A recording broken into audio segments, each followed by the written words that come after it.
Começa mais uma edição do JR 15 Minutos, o podcast da Record que aprofunda as notícias que mais mexem com a nossa vida. A Justiça da Espanha anulou a condenação por estupro do ex-lateral da seleção Daniel Alves. O Tribunal Superior da Catalunha entendeu que o depoimento da jovem que acusou Daniel Alves era insuficiente para sustentar a condenação.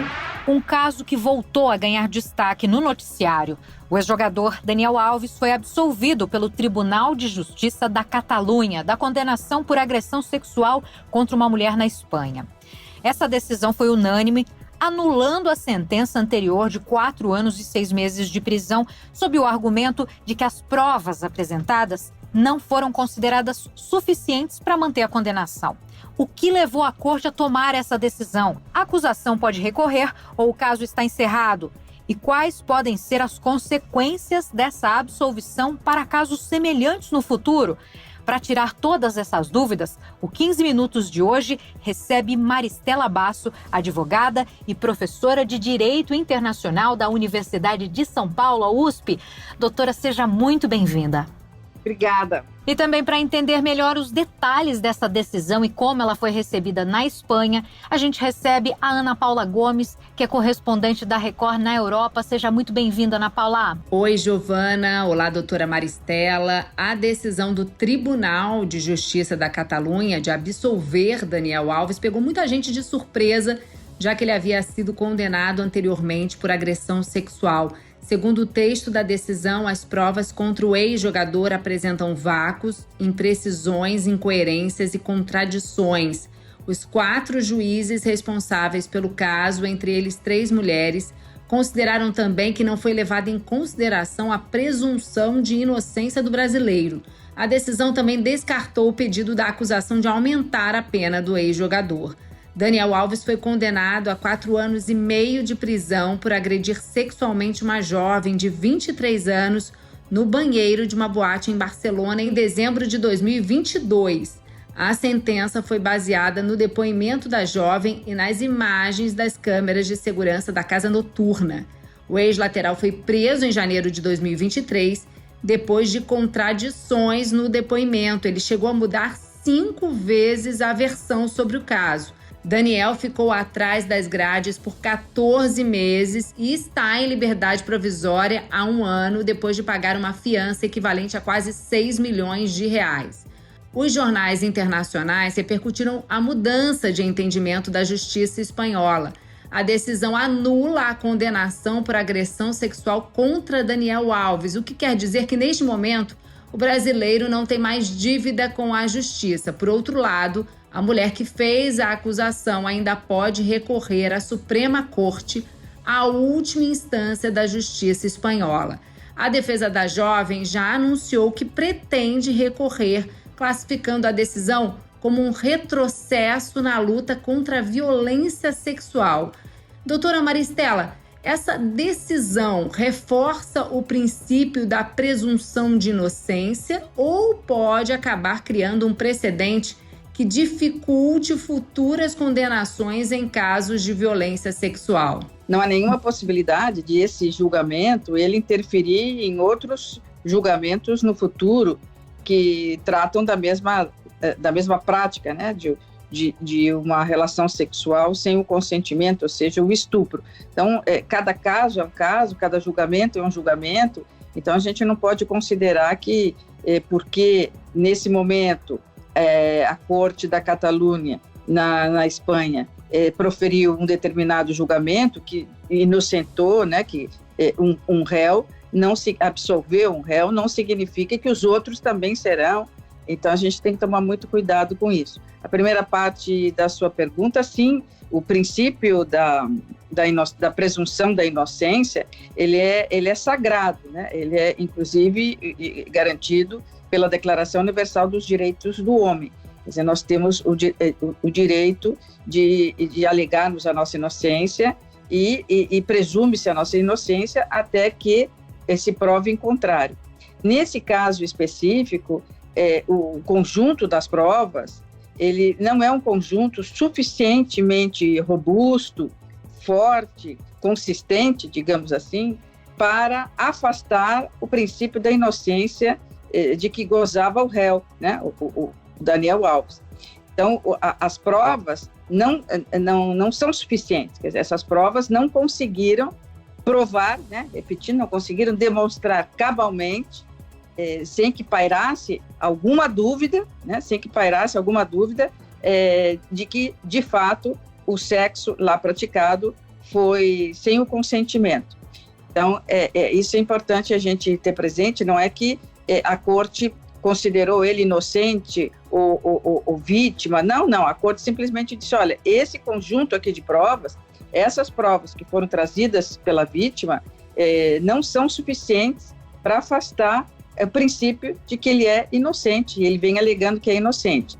O argumento central para a absolvição foi a falta de provas suficientes para sustentar a condenação inicial. Doutora, o que mudou na avaliação das provas desde o julgamento anterior? Essa é uma pergunta bem importante, viu? Porque não mudou nada. O que mudou foi a interpretação, do que a juíza de primeiro grau, que condenou o Daniel Alves, considerou como importante ou não no conjunto das provas. Então, já em primeiro grau, as provas eram as mesmas, né? Então, a vítima apresentou que provas? Primeiro, uma nota de esclarecimento. Nesses crimes contra a honra, né, abuso sexual, sevícia, sempre é difícil a prova, porque não há ali, o perpetrador, o criminoso, ele procura um lugar onde não haja ninguém, nenhuma testemunha. Então, ele vai numa rua escura, ele vai num quartinho, é difícil que a vítima tenha provas, né?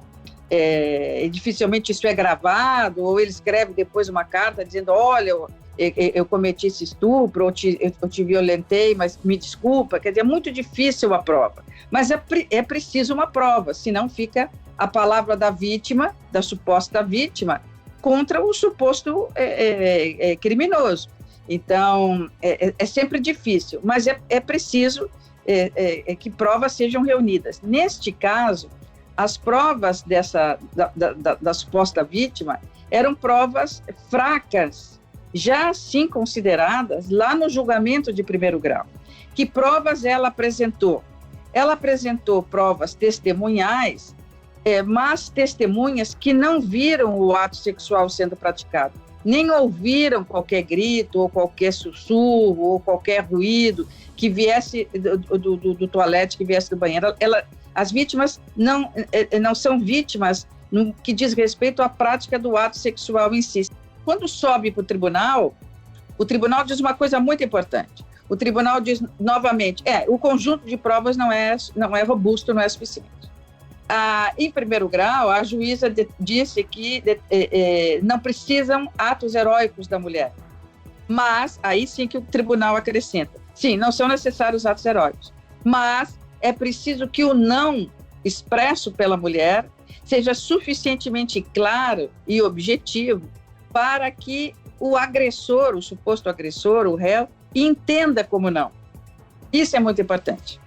E foi aí que a corte, então, disse, esse não suficientemente claro não parece nas provas e nem nos depoimentos. Aí o tribunal se debruça sobre os depoimentos dela, depoimentos dos quais também há claudicância. Também, sim, eu botei a mão aqui, mas na verdade não queria. Não. Então, os próprios depoimentos dela para o tribunal foram entendidos diferente dos juízes do tribunal, né? Foram entendidos no sentido de que não ficou claro esse não. Doutora, a decisão do tribunal foi unânime, né, ao absolver Daniel Alves. O que isso significa na prática em termos jurídicos para o ex-jogador? Bom, para ele é muito bom, porque, veja, tinham 3 mulheres ali, 3 mulheres que estavam talvez mais afastadas da opinião popular, já se passou mais tempo, né? A juíza de primeiro grau, a que julgou, a que prendeu Daniel, a que ouviu Daniel no início, mandou prender preventivamente, deixou preso 1 ano e tantos meses, essa juíza, muito provavelmente, ela estava, em primeiro grau,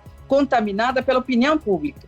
A opinião pública logo se levanta contra o Daniel Alves seja a opinião pública masculina, seja feminina, no sentido de que tratava-se ali de um estuprador, tratava-se ali de um criminoso. Já se vai para cima dele com essa conotação, e ali se cria toda uma comoção contra os estupradores, contra a violência sexual, a favor das mulheres e tal, não só na Catalunha, na Espanha, mas no mundo todo, até aqui mesmo no Brasil nós vimos isso.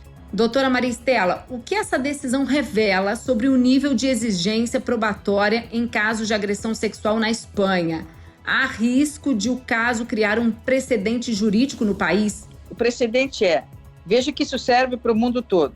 Não é necessário que a vítima recorra a atos heróicos, né? Então, como eu disse, pegar uma garrafa, bater na cabeça do sujeito, espernear, bater na porta, quebrar uma perna para se defender, não são necessários atos extraordinários, mas é preciso que o não seja claro, que o não seja entendido pelo outro como não. Bom, aí você me diz, quando é que isso quando é que esse não é claro? Quando esse não é consistente, quer dizer, se não há intenção de ir ao coito, né, aqui na linguagem técnica, coito, se não há intenção de ir ao coito, isso precisa ficar claro. Durante o processo que a gente acompanhou, Daniel Alves chegou a cumprir parte da pena em regime provisório. Doutora, ele poderá pedir alguma reparação ou indenização por ter sido preso? Claro, a reparação. Agora ele vai esperar o trânsito em julgado, né? O que ele vai esperar? Ele pode até iniciar uma execução provisória, e é com a decisão de um colegiado, que é a decisão da Corte da Catalunha, né, que equivale ao nosso Tribunal de Justiça. Ele ainda não tem uma decisão definitiva, porque ainda cabe recurso para a Suprema Corte, mas ele pode iniciar uma execução provisória, que olha, eu não tenho ainda a decisão definitiva, mas eu já quero uma indenização. E isso vai correndo. Ou ele pode, imagino que ele vai fazer com mais prudência, esperar o trânsito em julgado, esperar a decisão final da Corte Suprema, e aí ele entra com pedido de indenização.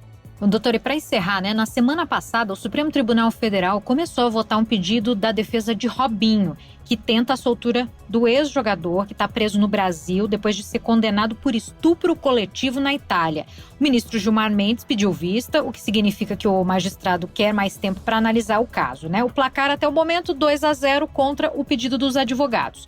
Agora, eu pergunto para a senhora, os casos como Robinho, Daniel Alves, mostram que a violência sexual ela é tratada de formas distintas em diferentes sistemas jurídicos, na opinião da senhora? A justiça italiana pode ser considerada mais rigorosa que a da Espanha ou não tem nada a ver, cada caso é um caso? Cada caso é um caso. Veja, essa é uma pergunta ótima. O Robinho, ele é réu confesso, né? O acervo das provas da moça, da suposta vítima, da vítima na Itália, o acervo era enorme. Por quê? Porque logo no momento em que ela faz a denúncia na delegacia, o Ministério Público bloqueia os telefones, né? Bota uma escuta no telefone dos envolvidos. E ao pôr essa escuta, e o fez legalmente, porque se não tivesse feito com autorização do juiz, a escuta seria ilegal e não valeria como prova, né? Mas a moça tinha, além das escoriações no corpo, esperma ali com DNA de todos eles, inclusive do próprio Robinho, eles, na interceptação telefônica que foi feita pelo Ministério Público com autorização judicial, eles confessam. Ademais deles confessarem, depois eles fazem propostas financeiras para ela, também interceptadas. Então, ali nós estamos diante de um caso completamente diferente, né? Porque nós temos um acervo de provas, ela tinha provas no corpo, né? Dos atos heróicos que ela teve que praticar lá, de defesa, né? E foram vários. Então, ela tinha ali desde unha quebrada, arranhões, tecidos nas unhas da pele desses meninos. Mas o que foi mais decisivo foram as confissões, né? Eles, então, confessaram, entre eles pelo telefone, pois é, que a gente fez, mas ela era uma moça de poucas, digamos, para não dizer o que eles diziam, de poucas virtudes, a gente não achava que isso fosse acontecer. Então, ali, aquelas conversas foram decisivas para condenar esses rapazes.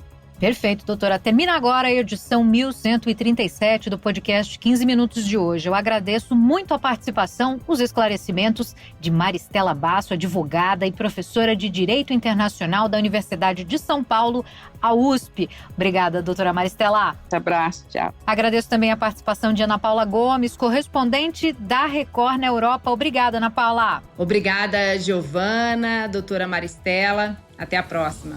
Esse podcast contou com a produção de David Bezerra e das estagiárias Amanda Fusita, Isabela Santos e Yasmin Logrado. Sonoplastia de Diego Marcondes. Coordenação de conteúdo, Deni Almeida. Direção editorial, Tiago Contreira. Vice-presidente de jornalismo, Antônio Guerreiro. Você pode acompanhar o JR 15 Minutos no portal r7.com, nas redes sociais do Jornal da Record e nas principais plataformas de streaming. A gente te aguarda no próximo episódio. Até lá!